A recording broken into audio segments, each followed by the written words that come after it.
2023 has been a really good year for gaming. Baldur's Gate 3, Resident Evil 4's remake, Hi-Fi Rush, the remaster of Ghost Trick, and several other games have come out that I, in my personal opinion, think are excellent games in and of their own right. However, as you can imagine, there are a ton of games that do fly under the radar, and because of that, most people don't want to talk about them, especially on the public sphere like this. YouTube tends to be a bit fickle, because when you go outside your dedicated video aspects, you'll either hit a new audience or YouTube will leave you high and dry. In all honesty, if my goal was just to get views, I could probably pump out a video talking about how Starfield is disappointing because, hey, the negativity loop from both that game and YouTube's algorithm seems to be a killer combination. But since I actually like my audience and want to actually recommend them good stuff, I figured this would be a fun little change of pace, since the game we're talking about is a game I feel deserves to at least be considered Game of the Year. And most of you probably haven't even played it.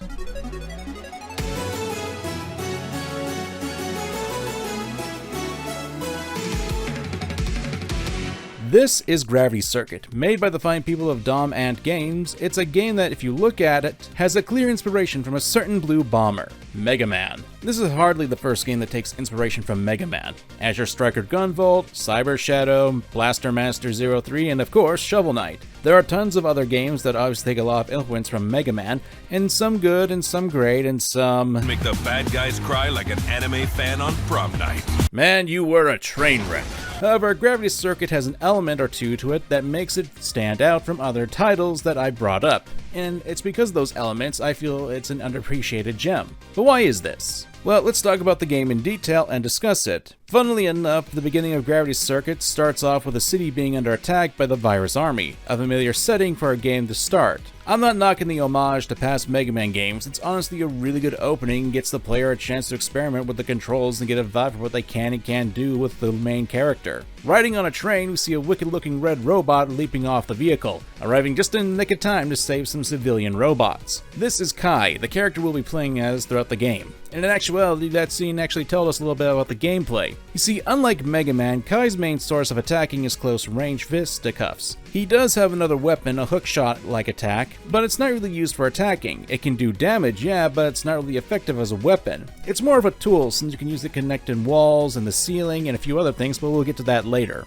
Kai's an interesting character design. Whereas a character like Mega Man is known for his blue coloring, Kai's got the opposite, red. It plays with the gameplay too, since Mega Man is also known for his blaster, which is long range, meanwhile Kai's close combat oriented. Well, I'm gonna have to eat my words because it turns out that while I'm making this video, the developers have pointed out that they're adding a feature that you can not only change Kai's color palette, but the colors also give him additional abilities. I gotta say, I love it when developers keep their projects alive by listening to the community feedback. Although considering that they do give him a new ability and new colors, the Mega Man inspiration is more obvious. Not that I'm complaining. Okay, back to the actual video. I really do enjoy Kai's design. It's got this sleek design with the red and bronze coloring, it's a nice contrast, and when you see a sprite in the levels, it's really easy to see him, since he stands out more. I would say that looking at the legs and the jewels on his hands, I saw a lot of influence from Maria from Mischief Makers in the design. And to make it cooler, the official Twitter actually responded to me and even provided some initial concept art of Kai, where he had more of a Mega Man Battle Network design going on, saying that there was some influence from Treasure's Bangai-O used for development and inspiration. And Treasure did make Mischief Makers as well, so it's always possible that there was influence there. Alright, let's take a step back and talk about why this game deserves to be played. It comes down to three elements: strategy, synergy, and speed. I've stated that the game does take a few pages out of Mega Man's book, although you could argue that it's more Mega Man X and Mega Man Zero that this game takes its influence from with its style and gameplay. Hell, in order to face the circuits, Gravity Circuit's equivalent to the Robot Masters or Mavericks, you have a main base and do a stage select, and while there are elements of Mega Man in this game, there are plenty of obvious differences. This is where strategy comes into play. If you're looking at the screen, you'll see a tweet from the developers also pointing out that grabbing and throwing things are in this game. Yeah, one of the bigger differences between this and a Mega Man game is that when you defeat an enemy, they don't just explode immediately. Rather, they essentially are on the cusp of death, but you can latch onto them with your grappling hook and use them as weapons at other enemies. Frankly speaking, while I enjoy punching enemies, throwing them in my experience did a lot more damage to the Virus Army and their grunts. Plus, hey, you can control the direction that you want to throw them in, and you can use the physics of the game to your advantage, since the enemies you throw don't blow up immediately and they bounce around. and unless they hit another enemy before they explode, you can re-catch the enemy and carry them and use them for later. I always enjoy throwing enemies in games, and it always feels good smacking enemies against each other. Kinda wish other games did that. Combat in Gravity Circuit can be snappy, and there are elements that can be done to help aid you in your fieldwork in the game. You can acquire upgrades from the nurse in the base that can give you abilities such as the double jump, which I found to be really good when traveling into the stages, or abilities such as hitting enemies faster. Of course, in order to get these abilities, you need to be able to save robots who are trapped in the stages. These often require you to think outside the box at times, especially with how the stages are set up. Take for example the Steelworks level. There's one robot that's trapped behind a narrow area with a ton of spikes. It looks hard to pull off until you realize that Kai can crouch down below the spikes.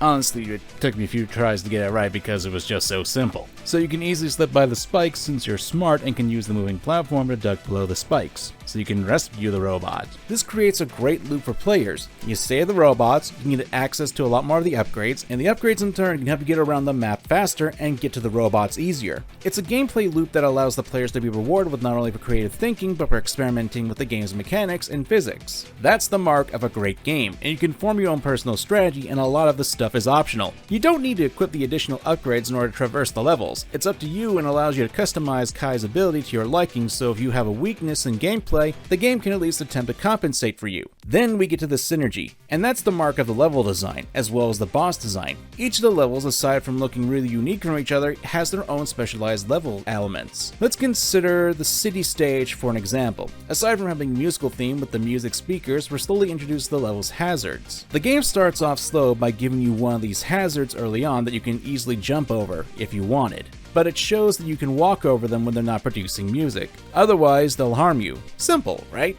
As you progress through the stage, you'll come across these springs that will launch you into the air if you stay on them after stepping on them. They're used to progress through the level and show that there's a bit of a hazard with the inclusion of spikes. The game eases you into the level's hazards, but as you progress, the game will steadily increase the level of difficulty with it. Sticking with this level, they'll also include tiles that will produce spikes on them after you step on them, so you have to hurry before they pop out, prompting the player to move faster and not dilly-dally. The level trains the player to get better as they play through the level, pushing them to go faster and faster, so it becomes a lot more natural to play the game, especially when you're using the dash, which has a dedicated button to it. This even plays into the boss's designs. Medley, the sassy musical robot, attacks with shockwaves and will have springs in the floor that she and you can use. She can summon those musical blocks, and when she gets to her second stage in the fight, she'll summon more of those musical blocks that can hurt you. The boss battle is a representation of the stage's hazards and attacks that you had to deal with, and throws them all at you at once. The game is preparing you to deal with the boss's attacks while also hinting on what you can expect from it. And this is for other bosses' designs as well. Take for example the Steelworks again, which one of the major hazards are lasers that activate after you step through them.